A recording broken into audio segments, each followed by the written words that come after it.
ओडिशा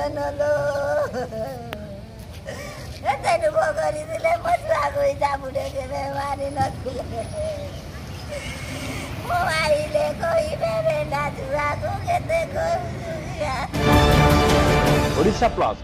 खबर ही फासीगाँ ग्राम शिव मंदिर निकट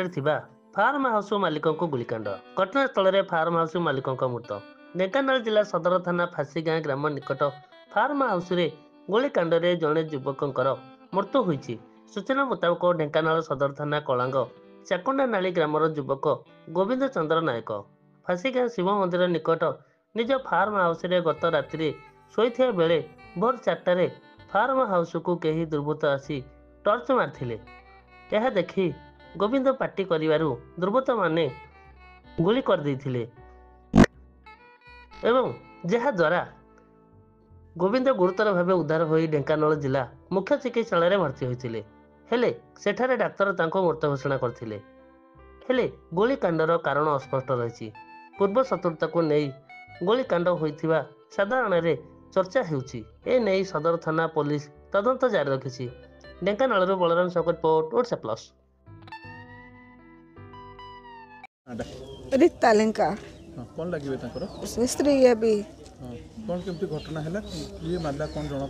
नहीं सार आम तो एठी रहिलु घर एठी आसे फार्म हाउस जाई रही थिले राति 4:55 रे बड़ देढ़सुर फोन कले पुअटे कि आउ तो बापा सीरीयस आउ आस नेबा मेडिकल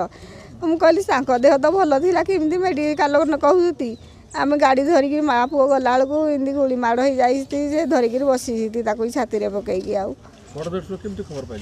सी जो गुली शुभिला से गले खोजा कहले कहीं आसी ना से घरे शोते जो नाइटी पड़ा कि कौन सी बाहर को बाहरिक गले किए गुली मारी देती सी कहले कौन फुटिला मो भाईटा कहीं आइलानी गला इमती अवस्था कहीं लोक ना ये तो 4-5 किलोमीटर हम कि कौन सी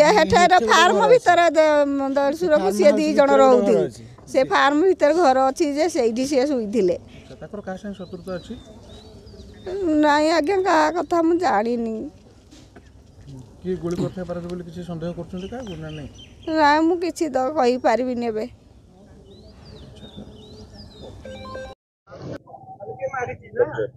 वरुण कुमार नायक कलांग आमर अच्छी फार्म हाउस अच्छी भाई सबुदिन से राति फार्म हाउस जाते काली भी से राति फार्म हाउस जाते राति 3टा बेलू आउ जन भाई फोन कले से आउ जन बड़ भाई रही से राति 3टा 4टा भितर फोन कले आउ जल्दी पलि आस कौन हो जना पड़े आम जो गलु देखिलु रक्त बाहर गुली बाजी देहरे किए गुली मारी आम जापारू आम प्रशासन को एति अनुरोध करुचु यार उचित तदंत कर दोषी की दंड दि जाऊ। सन्देह क्या आम तो निजे जानु से तो सबुदिन भाया जाते कि किए मारला आम क्या देखी क्या जानू क्या कहूँ ये आम प्रशासन को निवेदन करुचु उचित तदंत करा जाऊ।